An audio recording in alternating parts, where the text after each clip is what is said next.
Laurene and Senator Kamala Harris. Laurene Powell Jobs.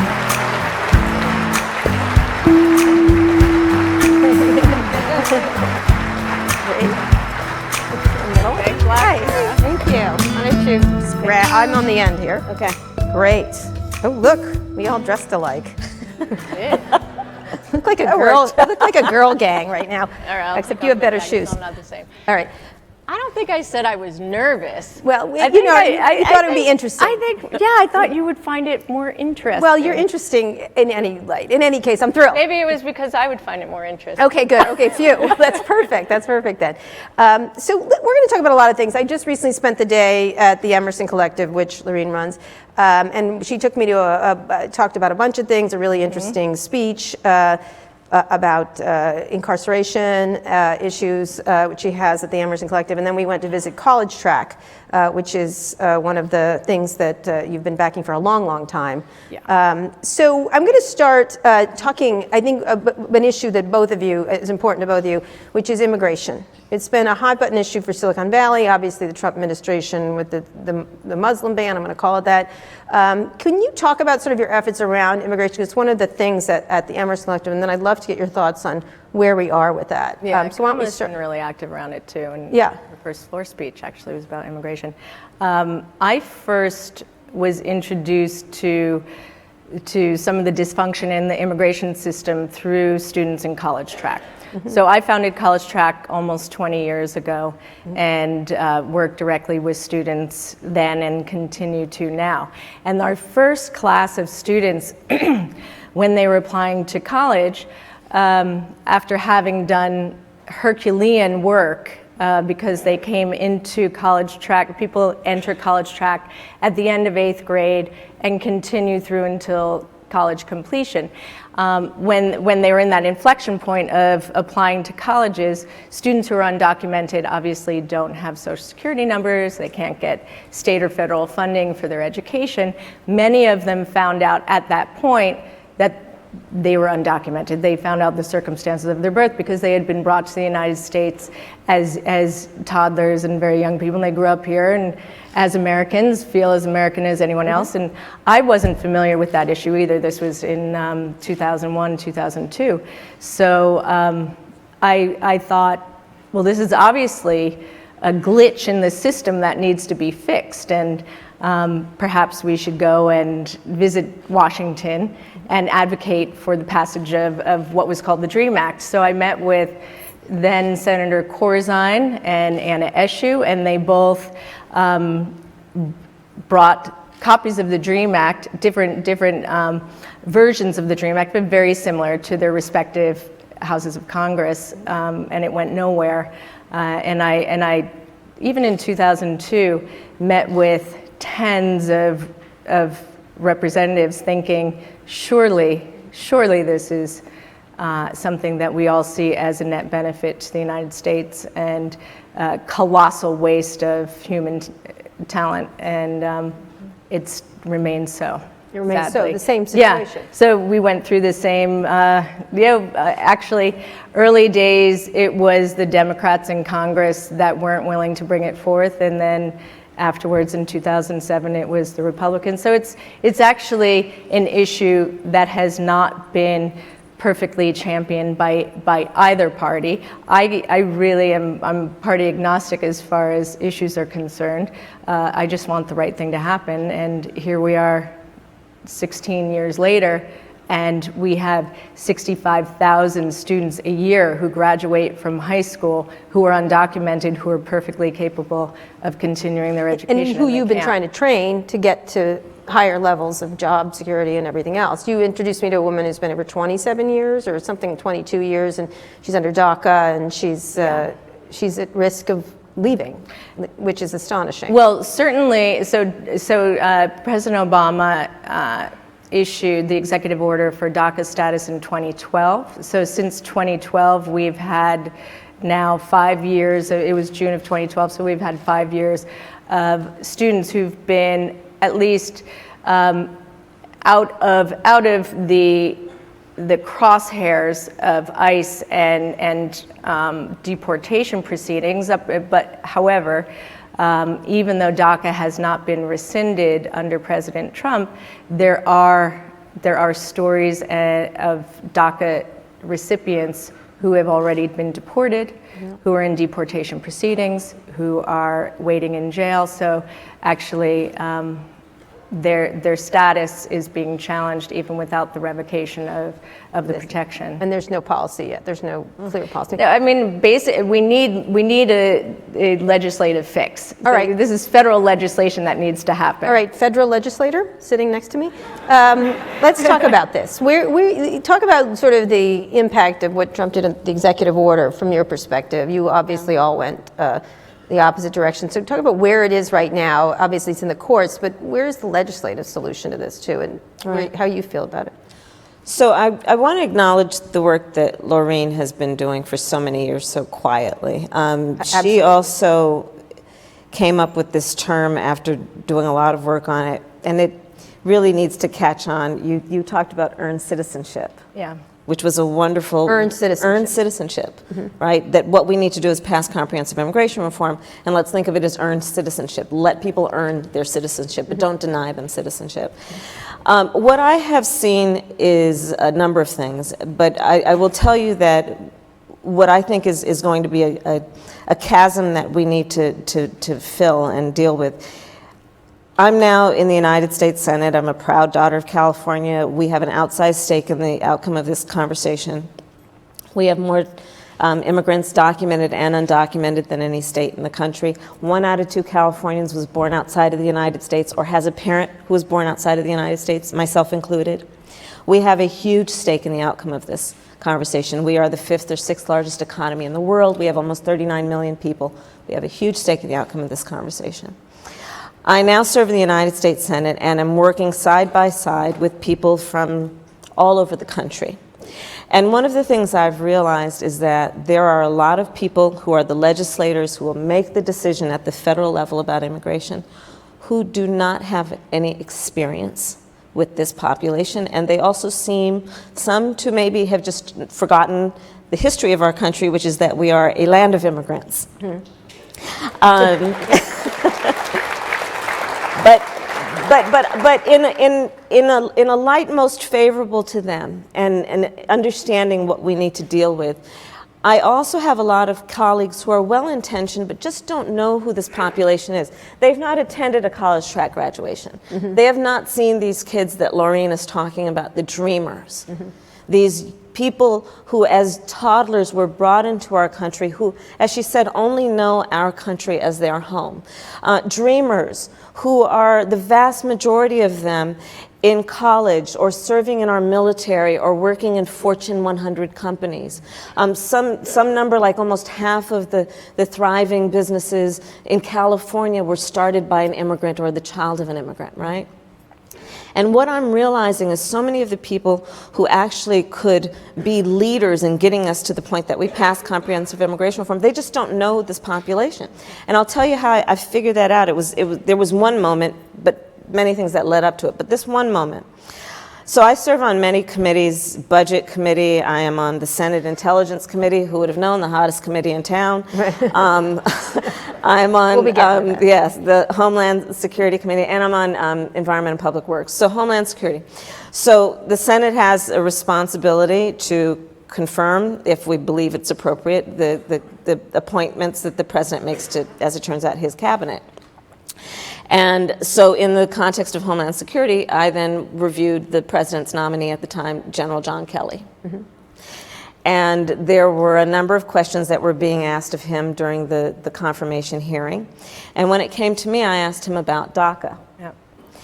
And DACA, acronym DACA, basically deferred action for these kids. Deferred action meaning deferred deportation of these children and young people. And I asked him, is he familiar with this population? And you know that the president, former president, issued this executive order that said we will defer action on their deportation if they meet certain criteria. And I asked him, and you know that these questions included, the circumstances under which they were brought to the country. Are they living a lawful life? What are they doing? Have they committed any crimes? Are they being productive? Are they contributing? And if they passed a very comprehensive examination of who they are. They then qualified for DACA. So my question in the committee hearing was, General Kelly, will you agree to keep America's promise to these kids? When we said, and I have the government form where we said it, that if you, young person, give us this information about who you are, we will not share that information with ICE, which is the branch of the Department of Homeland Security that deports. I asked him if he would commit. He would not commit. So they want to use it for that. So I then asked him in another process called, I now know all these acronyms. I know a process called a QFR, those questions for the record. And I asked him then in a formal way, will you keep America's promise to these kids? I will not commit. I will follow the law. the policy priorities on immigration of the president. all right. So But here's what I'd like to share with you. In between those two, the committee hearing and me submitting these questions for the record, I asked for a meeting with him where he and I could just meet and talk. And during the course of our conversation, when again I asked him, will you keep our promise to these dreamers, to these kids? I could tell that there was a gap in terms of just body language. We weren't communicating. And so I asked him, General Kelly, have you ever met a dreamer? And he said, no. And then, then it kind of went downhill because I said, well, I would love to set up a meeting for you with them, because you have to know who they are and meet them so you can see what we're talking about. And he said, well, will you instead, how about if I meet with their representative? That was a low moment. But what became clear to me then and through conversations that I've had is that we need to actually create more opportunities for policymakers and opinion leaders to meet them and to meet, and also around H-1B visas. Yeah. Same thing. They don't know the population we're talking about. They don't know this population as their neighbors, as their friends, as young people that they're invested in and who are contributing. So, Laurene, you went to the White House to talk about this, correct? I mean, can you tell the story? What you did? You went to see President Trump. I did. On this issue. Yes. Yeah. Yes. And it was set up for the president by someone that we both know who wanted to make sure that he had a conversation with somebody outside of the White House about it. And honestly, he was engaged in our meeting, and he asked You were surprised. I didn't know what to expect. I didn't know what to expect. This was after the executive orders around the Muslim ban, and I felt like you wanted to I would absolutely do whatever it takes if I can be helpful to students and families who I think are extraordinary and who are on the wrong side of a bad law, which is all these students. So I went there. And honestly, we've been doing national polling and focus group testing and with Republican pollsters for years in Republican districts, in House districts. We have a supermajority of Americans who support earned citizenship, who support a pathway to legalization and citizenship for undocumented immigrants. So I brought that information to the president. He asked some questions, and then he talked about having a huge heart for dreamers, and he said, I don't want to deport the dreamers. And I said, that's really good. It would be really good for you to say that publicly as well, so that other people can understand what your legislative priorities are. So he said, we want to pass immigration reform, and he said, speaking of himself, I think I'm the only one who can do that. And I said, certainly as a Republican president with 2 houses of Congress, you absolutely could do this. So let's see it done in a humane and viable and thoughtful way. And so we gave them lots of follow-up information. So we'll see what ends up happening. How do you feel? What's going to happen in this? Both of you. Where is immigration? Just not including the Muslim ban, which is. Well, I'll tell you something. We still do work with thousands of families who are living in abject fear right now. We have a huge increase in arrests across the country. There are families who are now pulling their kids out of school because they're really afraid of them leaving the house. There are families where the parents take turn leaving so that if one of them gets arrested and deported, the children aren't parentless. There's a lot of discord in communities where we work. So it's bad. It's a bad situation. We need a legislative fix for this. Or we need some signal that we understand the economic engine that immigrants are. We understand it's been used as that we live in a society where we are living off the labor of individuals who are living in the shadows, and that's not acceptable. from all levels. And so what do you see happening? Does it have to be a court thing, or do you feel like? You raise a wonderful point. So first of all, it is a shame that this president, I think that many reasonable people would agree, that his campaign caught fire when he talked about building a wall. Mm-hmm. First of all, Mexico's not paying for the wall. So let's all be clear about that. And when he demonized Mexicans and called them rapists. But that's exactly right. Yeah. That's exactly right. It led up to that. Yep. And But also we have so many immigrants in our country who he was demonizing and right. And well, he wants to build a wall around them. But go ahead. Well, and that's exactly right. And so he built up a reputation, and he made certain promises to the people who supported him, that this is his perspective on this huge population of people, that there should be a wall that guards us from them, that we are, that he's creating a deportation force. It is the policy of this administration to hire as many as 15,000 new agents in the Department of Homeland Security. And there is a Muslim ban, which courts have found to be unconstitutional. And so, to your point, where is the relief? Where is it going to come from? I'll say this. I think that what we are seeing is a situation where, our democracy in many ways is being challenged. If you will, our republic is being challenged. The way I think of it is this. Our republic, our democracy, I think stands on certain pillars. And if you want to think of it as a table with the legs, there are the three independent co-equal branches of government. So there's the executive, the legislature, and the judiciary. And then the fourth is a free and independent press. And systematically, there have been charges, and I think an attempt to dismantle these pillars upon which we stand. And thankfully, what is happening is it is proving the founders of our country right with the beautiful design we created with these three co-equal branches and a free and independent press, that it is those pillars, that are holding the executive accountable. Even when you are called the lying press, even when we talk about so-called judges, even when there are attempts to discredit the legislative branch. Where do you imagine, what are you doing right now to stop that? Like from a legislative, what are you at the Emerson Collective doing? And then I want to get on to healthcare and also retraining people, because that's part of it, is that this is part of, like the HB1 visa people, the immigrants that are getting kicked out, they're all part of the same continuum of what we do.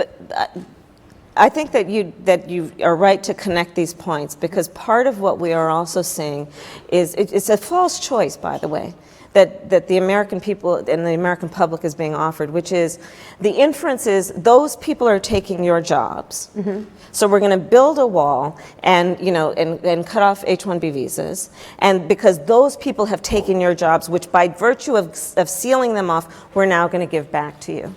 It's a false choice, and it's wrong, and it's incorrect. But certainly, if we're going to talk about how we fix this, and I think this is where you're going, we need to have a better plan for America's workforce that transitions them into the 21st economy, and that's where our great folks in California, she says with bravado, and around the country who are involved in tech and other renewable energy and other workforce issues as it relates to the 21st century are going to kick in.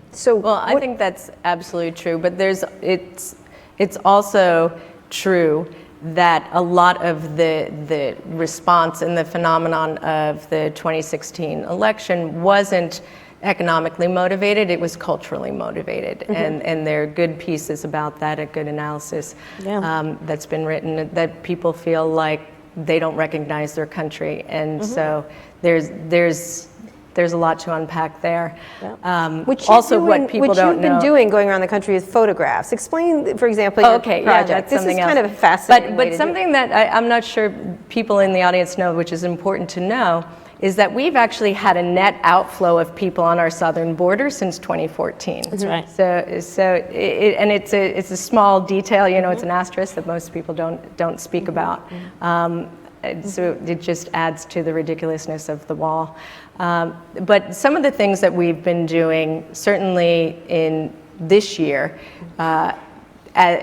we can't push for a legislative redress, but what we can do is contribute to organizations that are strengthening representation for immigrants. So we work in the field with many legal aid clinics. There are great organizations like NILC and ACLU that are obviously bringing good litigation. There's really good impact litigation that's happening across the country. So using the judiciary to challenge unfair practices, certainly. But we can also use artists and art to raise awareness. And so something that you're referring to, we commissioned a film with Davis Guggenheim to talk about dreamers and follow dreamers and their families so that people could, even if they don't have proximity, they could get an understanding of it. We also worked with the artist JR, and we went across the country to 20 cities and did what's called Inside Out 11 million. And people came and took these full-scale portraits and hung them on public buildings. Where did you? Some of them were very funny. Where you hung them? Where did you? You were somewhat. Oh yeah, saucy what you did. Where did certainly up the Freedom Tower in Miami, off the Selma Bridge, in Boehner's district, in Cantor's district. We had lots and lots of districts that were covered. Yeah. We did ask permission usually if we could put them up on walls. Otherwise, we had people put them on sticks and stand out. I want to get to your involvement in the media in a minute, but I want to talk first about job training, because that's another thing you're doing, job training and education, which is something that you're pushing, and then also at what you're doing.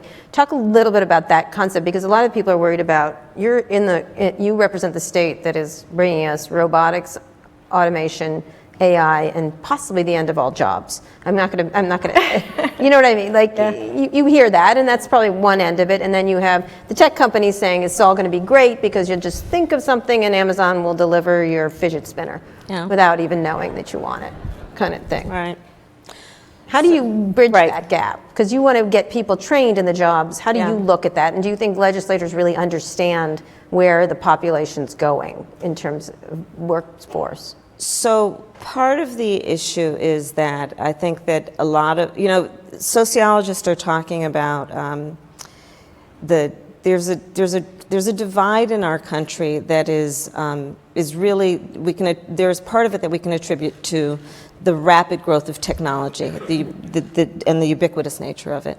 So sociologists are talking about, during the course of human evolution, at the point that a new language is born, it's a very pivotal moment in time. And as we know, new languages have been born. This is not Pig Latin. People are emoting differently, they're thinking differently, they're feeling differently. Sociologists have talked about how we have never seen the kind of generational divide that we now see between parent and child. It was always around music or clothing, but the divide between parents and children right now because of technology is pretty substantial. So people are feeling displaced in their lives, even if they have a job and they can keep that job and they feel good about it. But when you then layer upon that the fact that technology has upended long-standing business models, there is a healthy number of people in our country who are feeling displaced rightly, who wonder if they are relevant, who wonder if their skills are obsolete. And I think we need to address that, and we need to deal with it. And we have to do it in a way that, one, is about truth-telling. I think that's part of what we're missing right now in this country. We need to speak truth to people. And there is something that is also happening, which is that people are feeling a sense of distrust, of authority, of institutions, of their government. And as we know in our personal relationships, a relationship of trust is the foundation of it is truth. Truth is something also we know in our personal and professional So what is relationships. truth? To speak truth So makes what's the people uncomfortable. Right, but what's the and truth so then? leaders don't like to make people uncomfortable if they're up for election, and so they don't often speak truth in a way that will make their audience right. feel uncomfortable. So what's the truth? So the truth is that we are a changing society. The truth is that at some point we're going to look at a situation where driverless cars are going to be. Where the jobs that employed large numbers of people around driving something on wheels will not exist, be it a truck, be it a UPS driver, a postal worker, a cab driver. We have to speak truth about that. We have to speak truth about the fact that we are automating certain industries, including coal mining. Now, and so we can talk about coal mining, and people think that, the conversation is, do you care what kind of energy are we talking about, and are we talking about the environment and greenhouse gas emissions? No, it's just actually we're going to automate that even if we keep the coal mines open. We need to speak truth. Yeah. We have to speak truth, and then we have to understand that once truth has been spoken and acknowledged, we have to transition people into the workforce. And part of that is going to be to retrain the workforce. And part of my obsession right now is what we need to do around retraining, that group of people who are between about 30 and 50, who once had a job, who are unemployed, and who want to work. And we're going to have to, I think, rely on our community college structure. We're going to have to learn to also transition them into renewable energies and teach them about adoption of technology. And Kara, I think one of the pieces that's really critical about that is also understanding that for a lot of the folks who want the jobs that need to be filled, they need to be trained in a way that their priority is not to go through that education process to get a cap and a gown. They want to go through that education process to get the certificate that is necessary for them to take the job. So, Laurene, when critical. you're thinking about that, because it's one area you're thinking about, is how you're going to get that. Whose responsibility is it? I mean, you've been involved in the tech sector, and this is whose responsibility is it for workforce development and workforce transition? Yeah. Well, it's all of our responsibilities. But certainly, if we care about solving one of the great problems of our generation collectively, then that's one of the ones that we all have to come together to solve. Because if the numbers are to be believed, we have 3 million jobs that will go away within whatever X number of years, 5 to 10 years, and most of those people will need some other form of productive work. So there are really, people are starting to think about this. There are really interesting platforms that are starting to develop in the state of Delaware, in the state of Colorado. There are lots of assets that are lying vacant in communities across America that can be repurposed as maker spaces and as incubators and as job training spaces. So there are people like Steve Case, who's here, who's going, who's talking about innovation that happens in unlikely places and building out those ecosystems. So you're someone who has the Emerson Collective. You've got an awful lot of money. What do you think your response? Because one thing that you're doing is very quietly investing. Would you think you're a philanthropy? Are you a venture capitalist? How do you look at your role? At what we do? Yeah. And what I do, I'd say I'm agnostic as to the form that capital takes. I'm not personally interested in wealth creation. I'm interested in deploying capital in the most effective way to create the greatest good that we can. And so if it's through philanthropy, we build out an ecosystem through philanthropy. Say college track, something like that. For example. Right. Yeah. But we have a pretty robust portfolio in education and in immigration and in the environment. People who we think are extraordinary social entrepreneurs. Give me an example in education, what you're doing there. Other than college track? Yeah. There are plenty of them. We also do our own direct action. So one of the examples is XQ Institute, which we fund, that we incubated within Emerson Collective, where we issued a national challenge to redesign high schools. And 2 years ago, we issued this challenge, and we designed a competition that said, if you follow this, center your redesign on student voice, truly listen to students, map the demands of the workforce onto your design, so the outcomes that your students have map onto the demands of the workforce. If you learn about neuroscience and understand that neuroplasticity happens at extraordinary rates during the teenage years, just like it does in early childhood, all of these interesting modules that we put together, the teams came together, went through these modules, and came up with a brand new design for high schools in their communities that leapfrog the old design of high schools, which haven't changed fundamentally in 120 years, mainly because they were based on a time-based system, and we used time as a proxy for learning, and now we can use content mastery and use time as a variable. At any rate, we had, after all these, we had 43,000 people engage in the competition.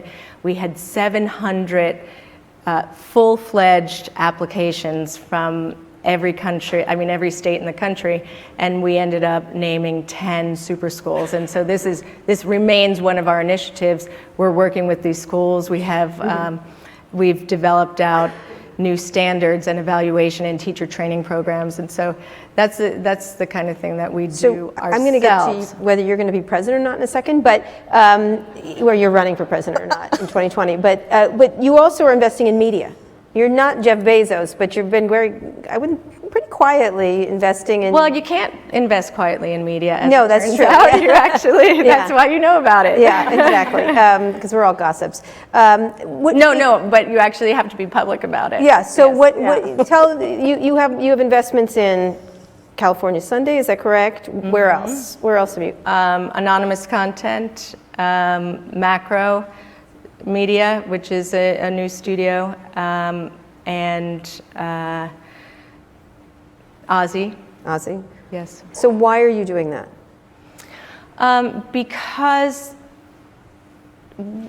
it was pretty obvious to me that we could build, we build out in a very cross-disciplinary way our work in capital investing and policy and philanthropy, and we could do this work forever and ever, and we could have the narrative overtaken by someone who has a lot of power, who's completely contrary to us, and we could never get to the place where we think we're part of a more just and equal society. And so it was obvious that if we could be part of the creation of cultural narrative, that would enhance and amplify all the work that we're doing. Which is Hillary Clinton talked about today, is telling the story, getting the content out there. Yeah, she was. Yeah, yes. Yeah.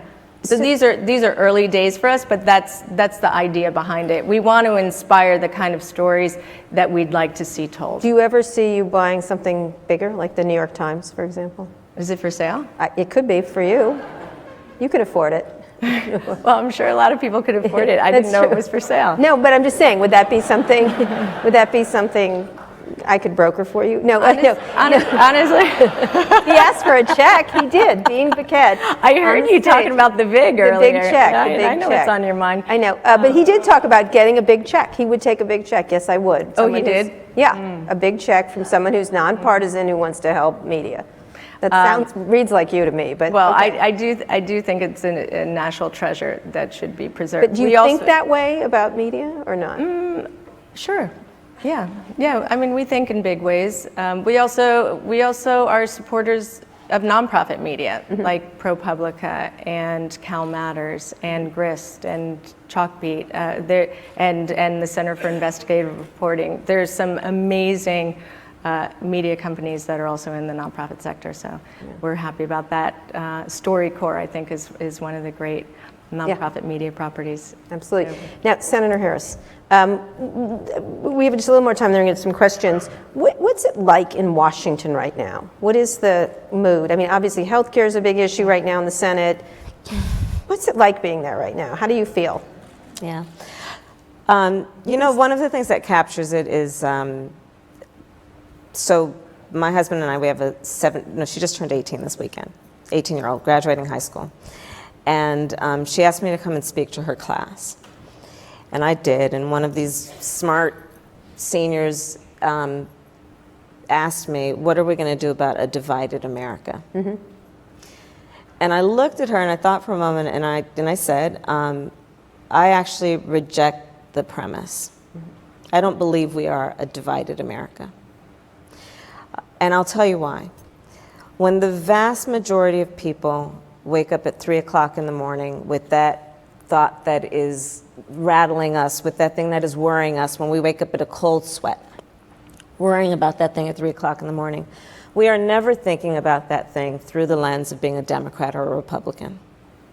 And for the vast majority of people, when we are thinking that thought at 3 o'clock in the morning, it usually has to do with one of just a very few things. Our personal health, the health of our children, the health of our parents. Can we get a job? Can we keep a job? Can we pay the bills by the end of the month? Can we retire with dignity? For the vast majority of people. Yeah, also House of Cards, how upsetting it is, but go ahead. But you know, and that if you have the time to watch and you can actually afford cable. Okay, fine. Right? No, really. Okay. I know, you're a senator, super busy. So the point is that the vast majority of people have so much more in common than what separates us. Mm-hmm. And, you know, so let's just think of it in the context of universal values and universal truths. And I think that what has happened in Washington, D.C. over the years is we have accepted this premise that is a false premise, that we are a divided country. And the only way that I think we're going to come out of this is to acknowledge that there are these universal truths, and to acknowledge that the vast majority of us have so much more in common than what separates us. And we can just go back to one of the first questions you asked. The parents of those dreamers have the same dreams for those children, those kids, that any other parent has. And we've got to get away from seeing so many issues that are core issues, that are fundamental issues, through the lens of party affiliation or ideology, when in fact there are just some issues that are not even bipartisan, they're nonpartisan. The problem with Washington, I think, is that some people have been, you know, we have as a country perhaps accepted a false premise, which is that there are partisan issues and there are Democrats' priorities and Republicans' priorities instead of core priorities. And I will tell you, in my relationships and interactions, and I'm making a very, very serious and I think productive effort to work across the aisle on just that point. When I'm sitting down with someone who is, you know, Lindsey Graham. He's a funny guy. He's a great guy. Who, you know, ostensibly, what would I have in common with him? What would he have in common with me? We get on so well and agree on so many points. And so I'm optimistic. I'm a realist, but I'm optimistic that you know, the cliche about Washington, D.C. is actually something that we can get beyond, but it's going to take a lot of work. The thing is, I get your emails and they're pretty mad. I get Kamala Harris emails all the time and they're like, we got to win back the House, we got to win this back, and Clinton, the Secretary. Yeah, well, we do when you have a House of Representatives that is trying to kill the Affordable Care Act, which is going to result in 23 million people losing health care, and when they're trying to get rid of Planned Parenthood for political and ideological reasons, when every day that Planned Parenthood stays in force, 8,100 people every day go there, and the vast majority of them are not there for abortion.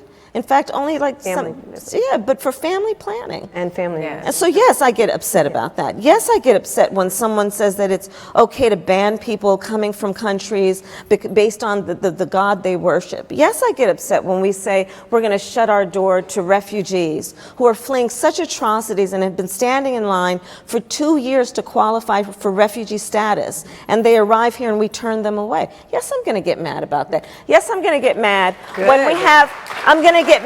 when we have an attorney general who is trying to resuscitate the war on drugs. Yes, can we talk And about he that? thinks the greatest evil that mankind has ever seen is marijuana. It's gateway. Like, I've said this, and you've seen this in my emails. Yeah. Leave grandma's medical marijuana alone. Just leave it alone. So what are you going to do about that? How are you going to, what did the Democrats do? I think one thing is we just have to speak truth. We have to be active. You know, some people say to me, a lot of people ask me, Kamala, what can I do? What can we do? Does it matter? And it does matter. The reason the Affordable Care Act, the first time they tried to get it out of the House, it failed, was because people were speaking up and saying, don't play politics with public health. Same in terms of what's happening around, you know, what we're doing around immigration, what we're doing, you know, the people speaking up. And so even though they've not committed to keeping DACA in place, they've not done away with it yet. We have to stay active. And, you know, we have to stay woke. Like, everybody needs to be woke. And you can talk about if you're the wokest or woker, but just stay more woke than less woke. Yeah. And know that and we all have to know our voice matters. And so, you know, it's not just whistling in the wind. It does matter. And maybe the one of the many silver linings, whatever you believe, whoever you support, it's good for our democracy when people feel engaged and they feel passionate. However you feel, again, whoever you vote for, that's good for us, especially when we came out of an election cycle where, you know, we have a foreign government who, by all accounts, interfered with the election of President of the United States. These are serious times. And these are not issues that, you know, we can just sit around with a glass of Chardonnay debating, you know, and philosophizing about. The decisions that are being made right now are impacting real human beings. Laurene talked about it.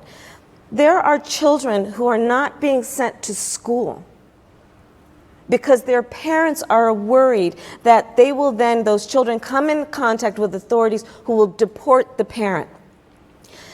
The police chief of Los Angeles, one of the largest police departments in the country, will tell you how there has been an exponential decline in people among immigrants reporting crimes against them. Yeah. So I'm talking about a rape victim.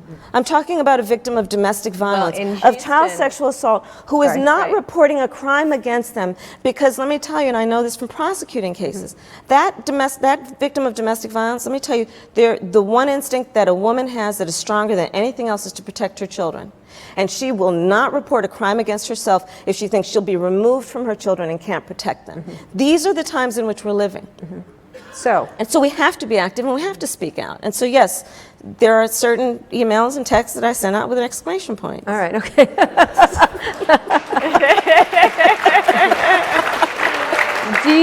It's early, but do you want to run for president in 2020? I'm not giving that any consideration. I got to stay focused. You got to stay I got to focused. stay focused. There's so much happening right now. Okay, so I'll that's take what that I'm as a yes. focused on.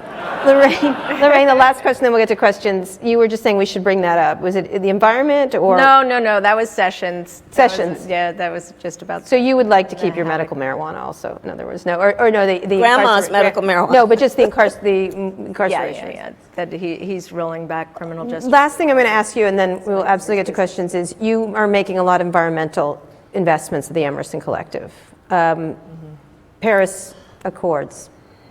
Reaction? Well, I think, like everyone, I agree it would be a colossal mistake for the United States to pull out of the Paris Accords for every reason that's already been outlined. Obviously, economic. Obviously, that's the wave of the future. Obviously, that's where the momentum is, and so for us to obviously, Secretary Clinton actually spoke about this beautifully. When we abrogate these international treaties that were created by predecessors, we weaken all, our word, our power, our effectiveness around the world, and that's pretty obvious. And then and it's also a big mistake for us to pull ourselves out of that the world order in this way, that would be so chaotic and sabotage the economic future of the United States. And investments you're making. There's so many reasons why it's a really bad move. Okay, questions from the audience? Right here. Hi, Josh Topolsky, The Outline. So you talked a lot about truth, universal truth, which I'm a big fan of, truth generally. But how do you speak truth or talk about truth to people whose entire vehicle for their vehicle is the derangement or perversion of truth, and that the tool they use is to take what is true and turn it into something that is a complete lie? So how do you raise up away from like, okay, we're all reasonable here and we agree on some basic truths, right? Mm-hmm. Paris Accord, really good idea. Mm-hmm. But if you can twist that and make it into something that sounds dangerous and scary and worrisome to a large group of people, or is something that's completely untrue, how do you use, like, how does language work there, and how would you see it working? So thank you. That's a wonderful question. I'll use your example, Paris Accord.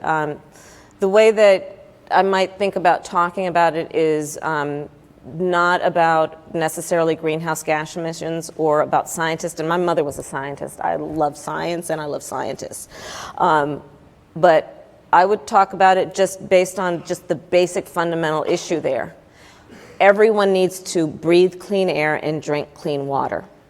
And if you're talking with a family in Flint, Michigan, or in some places in Ohio, or some places in the South, where that is not something they can rely on, they'll hear that because they know they can't rely on it.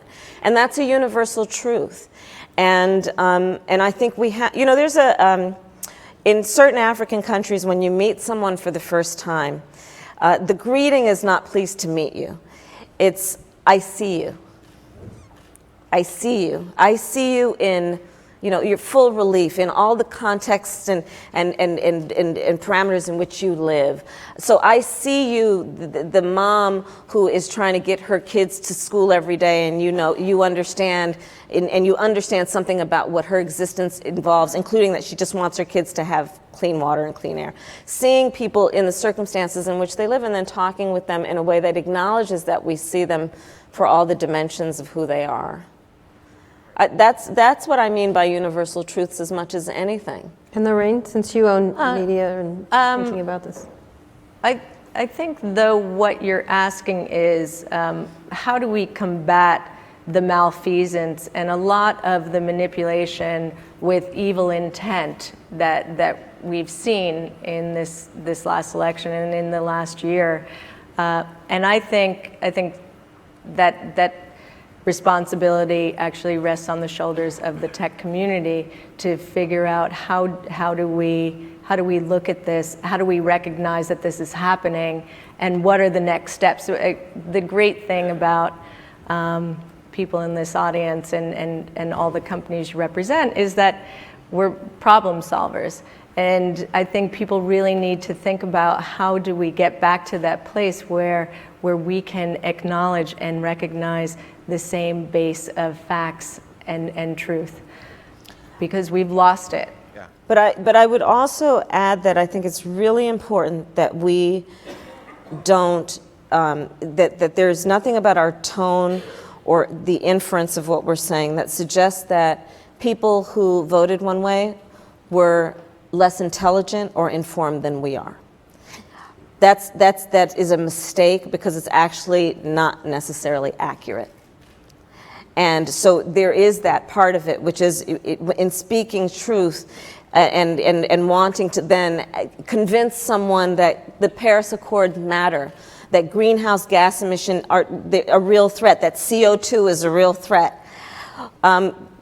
Let's not say, so for you to support some other perspective makes you dumb. Let's take it back to the thing where we can actually agree. We need clean water and clean air. Mm-hmm. Mm-hmm. And so let's all agree that's a priority for us, and we don't want anyone who's going to threaten that and our access to clean water, clean air. I'll give you an example of, again, there's so many examples of California and what we have done that show the connection between a clean air and having policy priorities and people in elected office care about the significance of greenhouse gas emissions, vehicle emissions. And I'll give you an example. We're in Southern California. Anybody remember coming to LA like in the 80s? Yeah, it was smoggy. It was awful. It was so thick, the smog, right? You'd sneeze, people get asthma. It was awful. And then what happened? There was a policy decision. Hey, guess what? The vehicle emissions are contributing to that thing happening. We're going to change the whole deal. And now you can see the sky in LA. And so we have examples of the connection between these points. So we can show people the math and the dots, but ultimately the point is you want to breathe clean air. Getting down to it. Yeah. Hi, John Ford from CNBC. Question for Laurene. I think we're watching Mark Zuckerberg, the man who taught us how to connect electronically all over the world, go dining room table to dining room table across middle America, trying to connect to people who he somehow couldn't connect to otherwise. And he understood that differently throughout 2016. From your position of trying to affect policy and the future, do you find that personal connection or that cultural disconnect something that you also need to bridge? And is there some kind of message for Silicon Valley's elite, many of whom are sitting in this room, about the need to do that? Also, she did do this photography project that was quite remarkable. I thought very deft in terms of bringing photographs everywhere across the country. So I thought that was super interesting. But are you going on a tour to touch livestock? No, I'm not going on a tour. But I think that Brian Stevenson, when he speaks about proximity, is exactly right. And something that Kamala was touching on, sometimes it's very difficult to put yourself in another person's shoes unless you actually meet that person, or perhaps if you're sharing a meal with that person. For 20 years, I've been working in communities and working directly with students who will be first in their families to go to college. And even to this day, I'm a college counselor for first-gen college students. And so I actually have the great good fortune of knowing students and families directly. And I work in East Palo Alto and Oakland and in the Bayview and sometimes New Orleans. And so I actually do get that exposure. I think it's essential for me. And I respect Mark a great deal because I think he found that it was essential to him to have that proximity, to take the time and sit and listen so you can really and truly understand the problems that you're trying to solve as they're experienced by the people that you're seeking to serve. So you don't have to go far, Well, East Palo Alto is about 2 miles from my house, so no. Yeah, I would urge you. In fact, no one in this room has to go very far to be proximate to issues that may not touch them directly, but touch people in their communities directly. What about the people you're seeking to convince? Is there an equal or approximate need to have that same sort of meeting with them? I'm not sure I know what you mean by the people I'm trying to convince. Well, I mean, and not at all to diminish what you said. I think it's very important. You're talking about the communities who you're hoping to affect with your policy, kind of directly connecting with them. But there are other communities who see this as a zero-sum game, who might feel threatened by those efforts. Is there a need to connect with those communities who, residents of California might be missing? The Rust Belt, Appalachia. Okay, so yes. I'm not only talking about doing work in a couple of communities in California. If you take XQ for an example, we have visited 58 cities and communities. We've gone from the East Coast to the West Coast to the East Coast 3 or 4 times, taken many different routes. I was just myself recently in Detroit, but XQ's been in the last couple of months in Indiana and Wisconsin and Michigan and Ohio. And so I think it's important to go everywhere, because pain and suffering is felt across the country and in different ways. And so you really, but there's also creativity and innovation and massive ingenuity within communities. So if you understand that the wisdom and the collective problem solving resides within communities, and you want to actually be a facilitator for those problems to be solved, then that's, I think, the only way that sustainable solutions actually happen. And I think what Mark was saying yesterday was also the same. They don't want to just come in and you tell them what to do. Like, here, be like us, or something like that. Was an interesting observation. Well, You're not going to visit the accurate or people. useful or sustainable. I mean, we have enormous talent and ingenuity and IQ dispersed across this world. We do not have opportunity equally dispersed across this world. That's a really good point. Tammy? I applaud all your efforts, but I have to ask you, as I hear you, both of you speak, wouldn't it be great if you look at the successes in changing hearts and minds this year? You've got the Women's March, you have the Climate Change March, you've got a variety of things. If you just gathered people, look at Sheryl Sandberg, what she did with Lean In. If you just gathered people, all the efforts you have, all the organizations you have, and stand behind one issue, or stand up front, take paid ads, all the ways we know how to influence people. I just feel like you two could make such a great change. What about picking one thing? Wouldn't everyone gather with them? Like Hillary Clinton said, they need money. This is for, Democratic politics. But to your issues, if you put money directly behind paid ads, you can change all the hearts and minds you're talking about. What about taking that kind of leadership role and gathering everyone in this room and all around the country behind you? I would suggest that we think about perhaps one theme as opposed to one issue. The Women's March, for example. When I spoke at the Women's March, so as I was the first woman elected DA of San Francisco, I was the first woman elected AG of California. Reporters would come up to me with this very original question: so what's it like to be the first woman, fill in the blank? Yeah. And I'd always say, well, I mean, I don't really know what to tell you because I've always been a woman, but I'm sure a man could do the job just as well, right?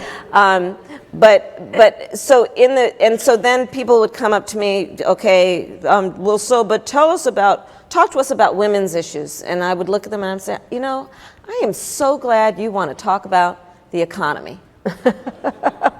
Right? Because as we know, when you lift up the economic status of women, you lift up the economic status of families and neighborhoods and communities and society. Okay, Women's March. Let's talk about women's issues. Fantastic. Let's talk about national security.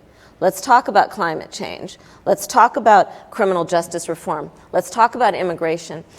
I think we lose, to your point, you want to capture the audience. I think we lose the audience when we think of them as fitting into any one discrete box. And I'll go a step further. After the election this past November, there was a conversation that was taking place in certain circles, and the conversation was, did we lose that white unemployed man who lives in Scranton or Lansing? And I had a problem with that conversation. The inference was that to do that, we're going to have to shift away from that Latina or black mom. Now, that's a mistake for a couple of reasons. One, because supposed leaders have made the mistake of when they go into the black church, all they want to talk about is criminal justice reform. When they go into the community center in the Latino community, all they want to do is talk about immigration. Well, guess what? Back to my point about what people wake up at 3 o'clock in the morning thinking about. Those two ladies and that man have almost everything in common in terms of what wakes them up at 3 o'clock in the morning. And it is all those things. That is the full and complete way they live their lives. And so let's think about one theme perhaps as opposed to one issue. That's my perspective. And it would be truly about universal truths about how we live our lives. We want our children to be healthy and safe and educated well. We want to know our parents have access to health care and they're not paying an exorbitant amount for prescription drugs. We want to know that we live in a safe community, that we have a job with all of the benefits we need, and we can retire with dignity, and someone's not going to engage in predatory lending practices or predatory student loan practices. some basic stuff. And so see people where they are, but I think that the one universal truth is we have to deal with the economic status of the vast majority of people in this country. And when we do that, we also have to understand, back to the point, that it's not just one issue. In order to deal with that, guess what we need to talk about? We need to talk about affordable childcare. Because I can't get a job and keep a job if the salary that I'm making just puts me at net zero if I have to pay for childcare.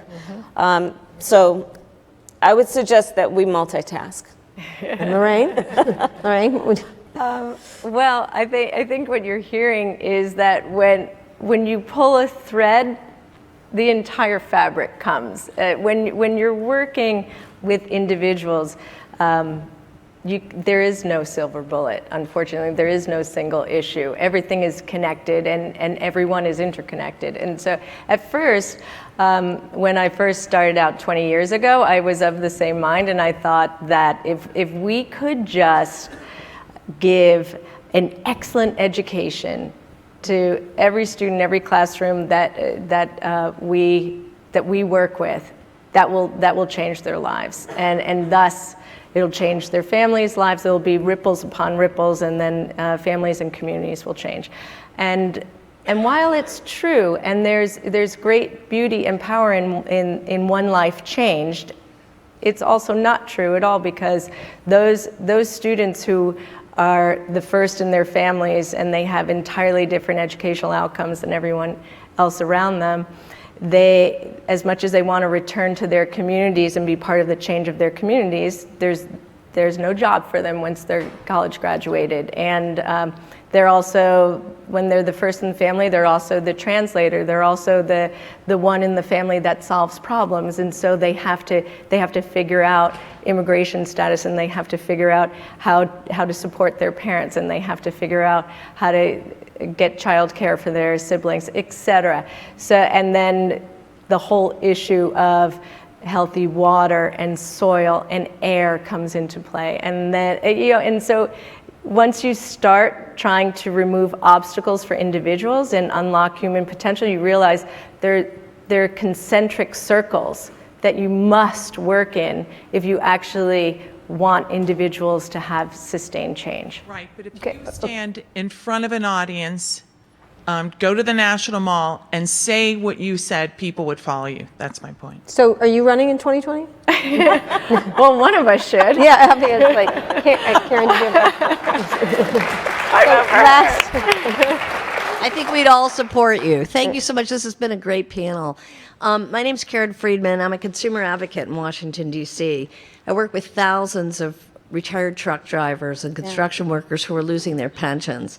I totally agree with you, Senator.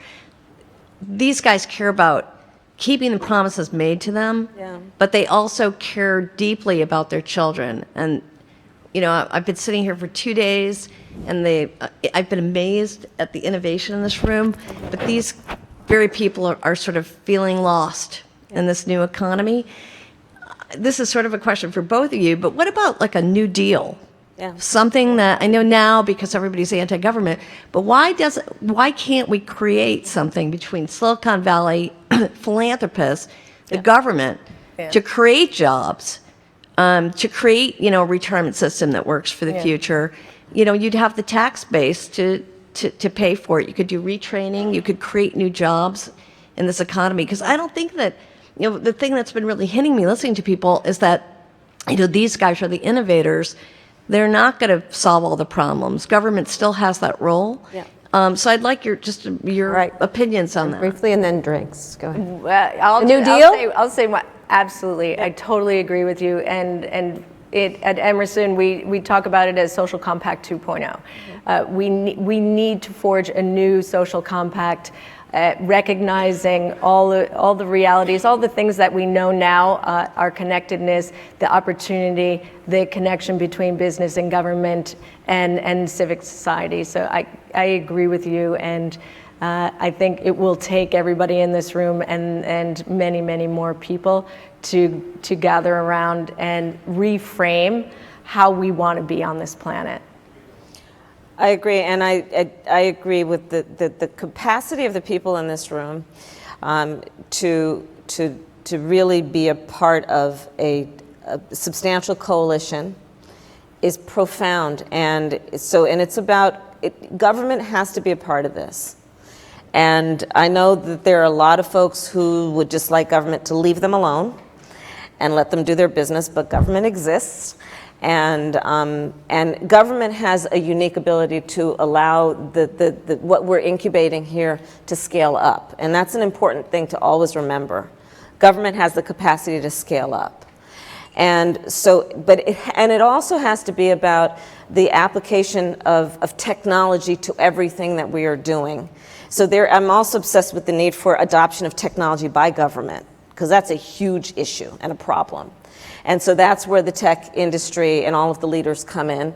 But then also it is about helping inform what we do when we set up a meaningful training, national training priority. And I think, again, through our community college system, we have the skeleton there, which is the community college system of our country.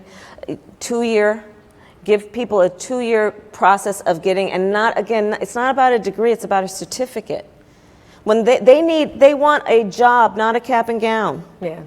Well, that's And why so, business right, needs and to so, be right, and so business has to be a part of it. So business helps inform the curriculum based on what jobs need to be filled. And we have a lot of jobs in this country that need to be filled, and they're not necessarily high skill. But we do need to, improve the skills and skill up, if you will.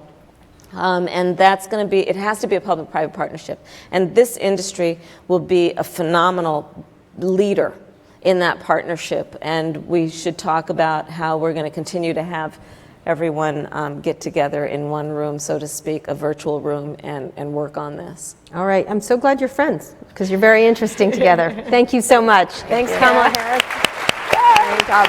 All right. Nightcap drinks in the lounge. Thank you so much. Tomorrow we have Cecile Richards. We've got Steve Case, who's sitting up there, rising.